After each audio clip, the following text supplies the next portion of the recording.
First of all, congratulations, Yashpal ji, Himanshu ji, for the success of the IPO. And let's start this call by understanding the business first. You can continue in English or speak in Hindi, जो भी आप prefer करें. आसान शब्दों में अगर आप इस business को explain कर पाएं कि ये company करती क्या है. Anilji, thank you firstly for having us on your program. It's a pleasure for us to be here. हमारी जो कंपनी स्काईवेज सन 1984 में स्टार्ट हुई और ओवर दीज 42 years नाउ हमने शुरुआत करी as an air freight forwarder. Started just in one city in Delhi. We expanded our product portfolio after the year 2000 and added other products like ocean freight, trucking, e-commerce logistics, express, technology solutions to our portfolio over the last 20-22 years.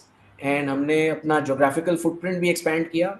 हम दिल्ली से बाहर निकले. We started opening offices in the rest of the country. So our first office outside of Delhi was Chennai. 2002 में हमने उस office को खोला. And then over the next 23 years we opened across 30 odd cities in the country. और हमने internationally भी अपने footprint को एक्सपैंड किया. We went 2012 we went to Germany. Frankfurt में हमने पहला ऑफिस स्टार्ट किया और आज हम 11 देशों में हैं. Multiple offices in some of those countries we are present.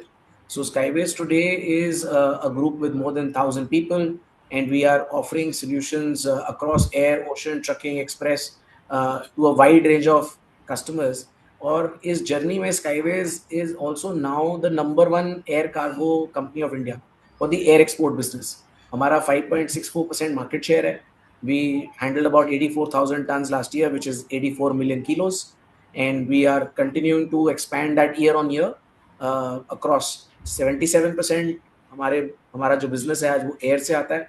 बाकी 15% ocean से है और 10% trucking, express and value added services में contribute करता है. So this is how the company is positioned at this point of time. Okay, wonderful. And आपने लिखा है कि अपने RHP में लिखा है we are an asset light freight forwarder, right? So freight forwarding, as I understand, it's by default it's an asset light business model, जहाँ पे आप कुछ own नहीं करते हैं. You know the agency is more of a coordinator. It plays the role of a coordinator, right? तो आपकी company में कितना बिजनेस अभी फ्रेट फॉरवर्डिंग का है और कितना ऐसा है जो कि आप एडिशनल सर्विसेज जहां पे आपके एसेट्स भी कुछ हैं वो आप ऑफर कर रहे हैं? Larger part of the business, approximately 96-97% of our business is still asset light. So we are today being serviced through the airlines, through shipping lines, through integrators like DHL, FedEx, etc. So we are working with a lot of our airline shipping line partners from around the world, and we are able to service businesses. हम ऐसा नहीं है कि हम बिल्कुल ही asset light हैं. बिल्कुल asset, we are most asset light, but at the same time we also operate certain trucks of our own. We also operate couple of warehouses which are now getting bigger and bigger. So in times ahead we still continue to remain an asset light organization, which is our ethos of the company. But at the same time also, wherever it is required from a customer perspective or it strategically adds value to us, we will invest in small assets here and there. Okay, right. और आपने बताया काफी time हो गया है आपकी company को, 20 से भी ऊपर, 2 दशक से ऊपर आप निकाल चुके हैं यहाँ पे. We are अब तो 4 दशक से ऊपर हो गए 4 कंपनी को दशक हो एग्जिस्ट गए. करते I'm हुए. sorry, my mistake. Yeah, 80s में स्टार्ट की थी आपने, राइट? तो इतने टाइम में काफी चीजें चेंज हुई हैं, काफी कंपनीज भी आपने एक्वायर की हैं, काफी सब्सिडरीज हैं आपकी, कॉर्पोरेट स्ट्रक्चर थोड़ा सा एंटेंगल्ड है आपका. सो इसका कोई स्पेसिफिक रीजन है या ये बाय डिजाइन है या बाय चॉइस, क्या है ये एग्जैक्टली? मैं अनिल जी आपको बताने की चेष्टा करता हूँ. इसमें हमने जब इंटरनेशनली एक्सपैंड किया तो हमारे को geographical when we expanded into various geographies, so as per the mandatory requirements also you need to have a separate legal entity which is in the form of either a wholly owned subsidiary or a joint venture or a partly owned subsidiary as we call it. So we those some of the subsidiaries in the portfolio, especially the international ones, are by way of the regulatory requirement and Okay. not by choice. Also, just like we were explaining, Mr. Yash was explaining the business model on the air freight and the ocean cargo side. So these entities were already created with an intention of serving a need of the logistics industry.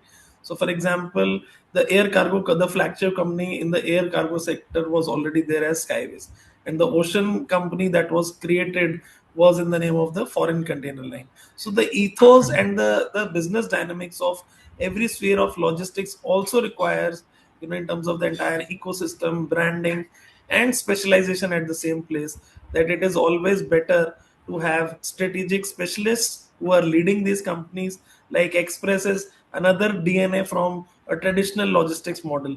So the Express company was created as a technology company, technology based solution, and the leadership also was kind of an independent profit center for the group. Okay, technology आपके business में कितना बड़ा या कितना important role play करती है, और आप अनिल इसे जी, कैसे कैसे हैंडल कर रहे हैं आप इसे? जी। जी जी। सो 2017-18 में हमने एक टेक्नोलॉजी कंपनी में इन्वेस्टमेंट किया, ताकि हम अपने टेक्नोलॉजी सॉल्यूशंस को एक सॉलिड अपग्रेड दे सकें, और हम अपने जितनी जो पेस ऑफ टेक्नोलॉजी को हमें इम्प्लीमेंट करना था अंदर, उसको हम पूरी तरह से कंट्रोल कर सकें। सो वो अगर हम उस जर्नी को देखें 2017-18 से लेके आज तक, हमारी टेक्नोलॉजी में वो इन्वेस्टमेंट और जो हमने 7-10 साल उसमें इन्वेस्टमेंट करी, that investment has really held very good for us. And this technology has helped us to acquire a bigger customer base, reach a larger customer base, create and offer solutions to the customers, जो हम अपने career partners के साथ API integration कर सके, हम अपने customers को उन प्रोडक्ट्स को डिस्प्ले कर सके, उन प्रोडक्ट्स को बेटर यूज कर सके. The idea is that how can we help our customers to transact faster and to transact more efficiently. Ease of business between us and the customer needs to be there, and better visibility of the cargo that we handle for them. So all this we have managed to build extremely well through our technology solutions. हमारा जैसे express solution है, एसकार्ट global express, completely 100% technology based है. It is able to offer an array of products to the customers, and offer e-commerce and express solutions to these customers, especially for the international business. And अगर आप देखें तो उसने एक बहुत ही थोड़े से पीरियड में, पिछले 4 से 5 साल में, अपनी जर्नी को जीरो से ऑलमोस्ट 160 और क्रोर्स पे पहुंचा दिया, और and it is growing rapidly year after year.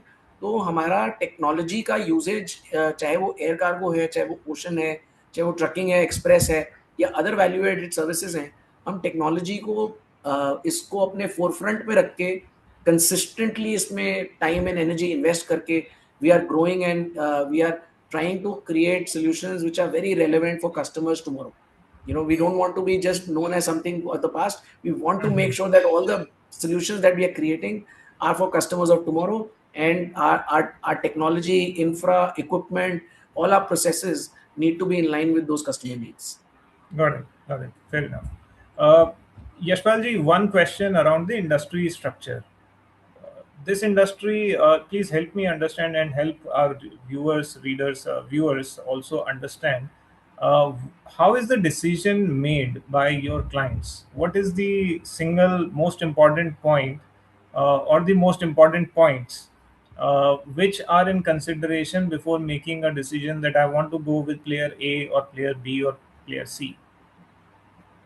तो अनिल जी, मैं आपको एक बात बताता हूँ कि दुनिया में जितने भी बिजनेसेस हैं, उन जी। बिजनेसेस को बिल्ड करने के लिए उनका logistics ecosystem has been the biggest differentiator.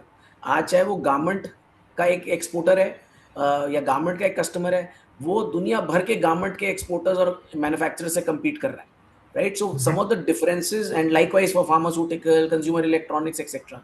So big difference of the world today is not just the product, but it is how effectively they are able to navigate the whole world ecosystem and deliver and make their product available to the customer the way the customer wants to receive it. That is one of the key differentiators. So Skyways ने जो अपने solutions को create किया है over the years, we have blended very very well with our customers, and we have tried to make sure that our customers get the solutions which will help them to grow at a faster pace. And this has been the ethos in which the organization has been built. And we are today reaching out to more and more customers, and creating the capacities which we are able to bring from around the world in a complex world today, where sometimes there could be a disruptive moment, maybe a war, a natural calamity, or something like that. At that moment, how a customer feels confident that their logistics service provider will be able to stand shoulder to shoulder with them, and making sure that they are able to offer them alternate solutions, offer them solutions where they are able to stock goods differently, move goods differently, is a very critical factor today. So all the big manufacturers of the world, big consumer of the world, and even MSMEs, they want to see how logistics is empowering their business. And we as a facilitator of various capacities from around the world, we have made sure that the customers who work with us do not go through the challenges that they might have to encounter in those difficult conditions. And which is why customers stick with us. We've added customers year on year. The old customers have stayed and have offered us a better wallet share of their logistics need, and we have got new customers added. Some of those new customers additions are all through the word of mouth as well. So we have, the stickiness of the customer depends on your logistical operational efficiency, and that efficiency we manage to deliver year after year by making sure our infrastructure, equipment, our processes are completely in line with the needs of the customer. And the customers have really reciprocated the same confidence to us by working with us year after year.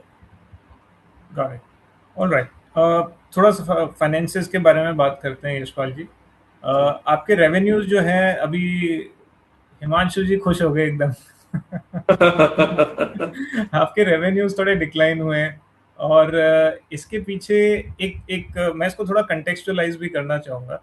अभी आपने कहा कि geopolitical issues भी होते हैं, काफ़ी सारी ऐसी अनफोर्सिबल कंडीशंस आ जाती हैं, और आई थिंक लॉजिस्टिक्स ये तो बिजनेस ही ऐसा है जिसके अंदर कुछ ना कुछ होता ही रहता है. कहीं किसी कैनाल में कभी कोई जहाज अटक गया, या कभी कहीं कोई लड़ाई हो गई और वहाँ से लिथियम नहीं आ रही है, वहाँ से हीलियम नहीं आ रही, और उसकी वजह से प्रोडक्शन बंद हो गया. ये सारी चीज़ें रहती हैं. सो फ्रेट रेट्स जो है वो अभी काफ़ी इंक्रीज हुई थी, और उसकी वजह से उसका काफ़ी रोल रह सकता है शायद आपके फाइनेंसेस के, आपके रेवेन्यूज के ऊपर जाने में. ये मेरा अजम्पशन है, please correct me if I am wrong. ऐसा समझ में आता है कि ग्रोथ काफी हद तक जो है इस प्राइस इंक्रीज की वजह से ग्रो हुई है. ग्रोथ जो है वो इसकी वजह से है. सो इसके बारे में बताएं कि अब जो है सिचुएशन ऐसा लग रहा है कि ईज आउट हो रही है, तो अभी फ्रेट रेट्स नीचे जाने की पूरी उम्मीद है. पहले मैं इसका जवाब देता हूँ, फिर हिमांशु जी को फाइनेंशियल पॉइंट्स दे दूंगा. सो अगर आप पिछला साल हमारा देखें, सो हमारी जो ग्रोथ जर्नी पिछले साल की रही, जहाँ रेवेन्यूज बढ़े हैं, कम नहीं हुए, और उसमें lot of the growth has been attributed to the volume growth. हमारे वॉल्यूम्स पिछले 3 साल में 48,000 से 84,000 टन हो गए in air. Even in ocean अगर हम देखें तो हम 14,000 से 28,000 TEU पे पहुंच गए. So the volume led growth is very substantial. पिछले साल अगर आप देखेंगे तो जो हमारा रियलाइजेशन पर यूनिट है, that is actually lesser than the previous year. So अगर एयर कार्गो को देखें तो 280 रुपए किलो से करीब वो 250 रुपए किलो पे आ गया पिछले साल का रियलाइजेशन. एंड इवन ओशन में भी थोड़ा सा मॉडरेशन रहा. तो इवन दो 7-8% का डिक्लाइन है इन दी पर यूनिट कॉस्ट, हमारे रेवेन्यूज तब भी 25% हायर है पिछले साल से. So I think हमारी all through the journey of Skyways, the focus on volume growth is very very solid, and we feel के that is a factor that we want to control and we want to manage. और हम price का जो भी 7-8-10% का ऊपर नीचे हर साल हो सकता है, हम उसको मद्देनजर रखते हुए हम अपने स्केल को कंटिन्यूसली बिल्ड करें, और हमारे वॉल्यूम्स और हमारा मार्केट शेयर कंसिस्टेंटली बढ़ते रहना चाहिए, ताकि अगर ये 5-10% का प्राइस बिकॉज ऑफ फ्यूल या कोई अदर फैक्टर हो भी जाता है, चाहे वो अपवर्ड हो या डाउनवर्ड हो, in both the market conditions we want to continue having an upward trajectory only. Got it. Right. पिछले 2 साल में अनिल जी, पिछले 2 साल में 1290 करोड़ के रेवेन्यू से हमारा 2813 करोड़ रेवेन्यू हुआ है. So there has been a growth of 48% year on year if we compare that. 2-year numbers. हाँ, मैं वही कह रहा था कि मैंने रेवेन्यूज की जगह रिटर्न रेशियोज का नंबर पढ़ लिया था और मुझे ऐसा इंप्रेशन रह गया कि ये रेवेन्यू कम हुए। सो आपका रिटर्न ऑन नेटवर्क जो है, रिटर्न रेशियोज, ये थोड़ा डिक्लाइनिंग ट्रेजेक्टरी पे है। प्रोबेबली इस पे ये थोड़ा कंटेक्स्ट ही चेंज हो गया बेसिकली क्वेश्चन का। But yes, I wanted to ask this question about the return ratios, why are they coming down? If you see the ROCE level, this is in fact upwards of 18%, which is very very healthy and stable. And even on the expanded equity, so हमने 2 equity round करे थे before the current IPO process जो अब शुरू हुआ है, उसकी वजह से expanded equity बढ़ी थोड़ी, और उसकी वजह से अगर आप देखेंगे तो थोड़ा सा मॉडरेशन 2025 में आया, लेकिन 2026 में अगर हम देखें तो हमारे ROCE लेवल upwards of 18% है। And okay, and ROE levels भी उसी तरीके से नीचे ही ROE levels because of the expanded equity थोड़ा मॉडरेशन आना हमेशा ये जायज होता है, और जब उस इक्विटी का धीरे धीरे जब इम्पैक्ट आता है, then these ratios over a period of time tend to improve. और अभी तो आप फर्दर इक्विटी रेज कर रहे हैं, तो फर्दर इक्विटी रेज करने से, फर्दर इक्विटी रेज से ये शॉर्ट टर्म जरूर एज मैथमेटिकल इम्पैक्ट आता है, लेकिन हम जो हमारे यूटिलाइजेशन ऑफ प्रोसीड्स हैं towards moderation of our leveraging position on the balance sheet, उससे एक अच्छा इम्पैक्ट भी आएगा on the interest cost. And जो हम इसमें 130 करोड़ रुपए अगर आप देखेंगे हमारे आईपीओ प्रोसीड्स के, वर्किंग कैपिटल की तरफ जाएंगे। सो जो ट्रेडिशनली हम पास्ट में on the debt financing route से हम अपनी वर्किंग कैपिटल को फाइनेंस करते आए हैं लार्जली, वो इसमें हमारे को मदद मिलेगी। और जैसे आपने बोला, ये रेशियोज हिस्टोरिकली ये हमने देखा है कि पिछले 3 साल में ये रेशियोज एक टेम्पररी ब्लिप आता है, लेकिन फिर इवेंचुअली रिटर्न उसको टेक केयर कर लेता है। ओके, एक क्वेश्चन है कंटिंजेंट लायबिलिटीज के बारे में, और अगेन इसको भी थोड़ा कंटेक्चुअलाइज करूं। आपका जो एबिटा मार्जिन है वो करीब 4.5% के आसपास है। अंडरस्टैंडेबल है बिकॉज बिजनेस ही ऐसा है, no one can help it. अब मेरा क्वेश्चन ये है कि आपका जो 38 करोड़ का इनडायरेक्ट टैक्स मैटर से रिलेटेड कुछ कंटिंजेंट लायबिलिटी है, which sounds like a very big number considering कि आपका जो पैट है पिछले साल का वो 64 करोड़ 64 करोड़ है, तो ये काफ़ी बड़ा फिगर है। और दूसरी और कंटिंजेंट लायबिलिटीज़ हैं, लेकिन ये तो डायरेक्टली टैक्स से रिलेटेड है, मतलब है तो इनडायरेक्ट टैक्स बट टैक्सेशन से रिलेटेड है।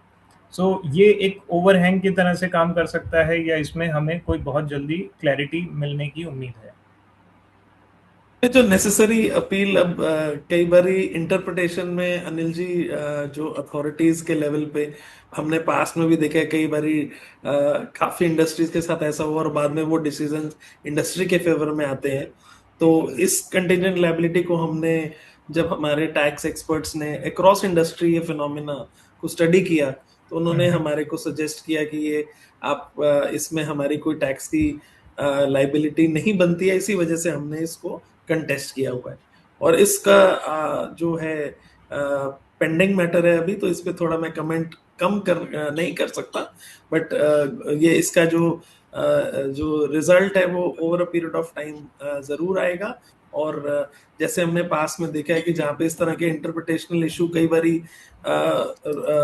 दूसरी तरह से इसको इंटरप्रेट कर लिया जाता है, एक सिंपल चीज को हमने ऐसे कई बार देखे हैं रिवर्स होते हुए चीजें। तो हम उम्मीद करते हैं कि ऐसा कोई कंटिंजेंट इम्पैक्ट नहीं आना चाहिए। Okay, you are absolutely right. कई बार होती हैं चीज़ें, ये जो हैं ये इस टाइप की डिमांड्स को फर्दर हायर अथॉरिटीज़ जो हैं वो क्वैश कर देती हैं। लेकिन यहाँ पे कोई टाइम लाइन आप दे सकते हैं या देना चाहेंगे कि इतने टाइम में हम एक्सपेक्ट कर रहे हैं कि इस मैटर को रिजॉल्व कर लिया जाएगा, और is it too early? I think अभी ये केस गया ही है अथॉरिटी में एट द ट्रिब्यूनल लेवल, तो इसमें थोड़ा सा समय लग सकता है, बिकॉज ये कॉम्प्लेक्स टैक्स मैटर्स होते हैं और handled by relevant tax experts from our side also. तो इसमें थोड़ा सा अभी टाइम फ्रेम देना मेरे लिए प्रीमैच्योर होगा। Got it. आपके यहाँ आपकी कंपनी में रिलेटेड पार्टी ट्रांजैक्शंस जो हैं वो पिछले साल कुछ 22 करोड़ के आसपास की रिलेटेड पार्टी ट्रांजैक्शन रही है अकॉर्डिंग टू आरएचपी। ये कौन सी ग्रुप एंटिटीज हैं, क्या नेचर है इसका इन ट्रांजैक्शंस का, इसके बारे में अगर थोड़ा बताएं तो बेहतर रहेगा। में ज्यादातर अगर आप देखेंगे जो हमारी इंटरनेशनल सब्सिडरीज हैं, वो अगर कोई इंडिया से प्रोक्योरमेंट करते हैं तो वो स्काईवेज की सर्विसेज का यूज करते हैं, या अगर हम उनसे कोई उन कंट्रीज में से इंपोर्ट करना चाहें तो उन कंट्रीज में से वो सर्विसेज हमारी वो कंपनीज स्काईवेज को कभी कभी प्रदान करती हैं। इस वजह से रिलेटेड पार्टी ट्रांजैक्शंस होती हैं। और इंडिया से जो भी कार्गो, जब हम इतने सारे कस्टमर्स को सर्व कर रहे हैं, अगर हमारी अपनी कंपनी हमारी सुविधा लेना चाहे तो हम उसको जरूर एंटरटेन करते हैं, क्योंकि उनको एक वर्ल्ड क्लास सेटअप मिलता है और अपने कस्टमर को सर्विस प्रदान वो अच्छी तरह से कर सकते हैं। जी जी जी, बिल्कुल सही बात है। तो ठीक है, और ये आर्म्स लेंथ बेसिस पे ही हुई हैं सारी ट्रांजैक्शंस? 100% इनका जो ट्रांसफर प्राइसिंग नॉर्म्स है वो सारी फॉलो होती हैं। और किसी भी जैसे अदर कस्टमर को वो मार्जिन मैनेजमेंट होना चाहिए टू द एक्सटेंट पॉसिबल, ये इस चीज का पूरा हमारी रेवेन्यू टीम्स ध्यान रखती हैं। क्योंकि अगर हम इसको गौर करें तो इंडिया टीम के लिए वो एक जस्ट अनदर कस्टमर है। whether it is your own company, these are independent profit centers, so they will want also as a wish to work as an independent pricing mechanism, and these are definitely done at the arm's length principles, which are periodically reviewed as per the standards. Got it, got it. Alright, एक चीज़ जो आपको आपके business में काफ़ी common है, working capital. सो date तो मतलब रहेगा ही रहेगा। अभी लेकिन एक ट्रेंड जो यहाँ पे देखने को मिला है कि 1.92 था आपका डेट इक्विटी रेशियो, वो अभी रिड्यूस होके 1.26 के आसपास आ गया। आईपीओ के बाद और कम हो जाएगा। सो लेकिन आईपीओ के बाद में शायद आप कोई अपने कॉम्पिटिटर्स को अक्वायर करना चाहें या आप कुछ बिजनेस को एक्सपेंड करना चाहें तो इसके फिर से ऊपर जाने के भी चांसेस हैं। तो मैं ये समझना चाहूँगा कि किस तरीके का डेट, किस लेवल का डेट आपके लिए कंफर्टेबल है? अगर आप देखेंगे हमारा, जैसे आपने खुद बोला कि हमारा जो gross debt to equity ratio है वो हर साल कम हो रहा है। हमारे जो आईपीओ के बाद ये और इम्प्रूव होगा। अगर आप देखेंगे हमारी बैलेंस शीट में काफी कैश एंड कैश इक्विवेलेंट्स भी हैं which are equivalent to 400 crore plus. उसमें कहीं ईयर मार्क हमें मार्जिन मनी अपने बैंक्स और फाइनेंशियल इंस्टीट्यूशंस को देना पड़ता है, जिसके एज अ सिक्योरिटी कोलेटरल हमारे को ग्रॉस जो सैंक्शन लिमिट्स होती हैं वो हमारे को दी जाती हैं, जो हमारे को पिछले 3 साल में हमने उसका इस्तेमाल करके एक अच्छी ग्रोथ कर पाए हैं। सो जब ये हमारा डेट मॉडरेशन होगा तो हमारे को cash at the balance sheet at the net level, अगर हम नेट डेट की बात करें तो बहुत ही कंफर्टेबल पोजीशन में हमारी कंपनी होगी। ऑलरेडी हमारी कंपनी में अगर आप देखेंगे 625 करोड़ का अगर कंसोलिडेटेड लेवल पे ग्रॉस डेट है तो उसके अगेंस्ट 425 करोड़ के कैश एंड कैश इक्विवेलेंट्स में है, लेकिन उसमें से 80% वो ईयर मार्क्ड कैश है फॉर द कोलेटरलाइजेशन। तो जैसे जैसे हमारा डेट मॉडरेट होगा तो ये फ्री कैश हमारा बढ़ता जाएगा। अगर हम नेट डेट की बात करें पोस्ट आईपीओ तो कुछ समय के लिए तो हम प्योर डेट फ्री कंपनी बन जाएंगे। Okay, wonderful. तो यशपाल जी से समझना चाहेंगे सर, कहाँ पे आप इस कंपनी को देखते हैं 5 साल में? इसका स्ट्रक्चर कैसे चेंज होगा? कोई नई एक्विजिशंस या नई बिजनेस लाइंस में आप जाना चाहेंगे, नई ज्योग्राफीज आप एक्सप्लोर करना चाहेंगे? इन्वेस्टर्स के पॉइंट ऑफ व्यू से उनको क्या आप विजन देना चाहेंगे? स्काईवेज ने अपनी पिछली 2 दशक की जर्नी में कंसिस्टेंटली प्रोडक्ट एंड ज्योग्राफी में अपनी एक्सपेंशन करी है। एंड वी फील के जैसे जैसे बिजनेसेस ट्रांसफॉर्म हो रहे हैं, चेंज हो रहे हैं, हम भी उसी तरह से अपने को फ्यूचर रेलेवेंट करते चले जाएंगे।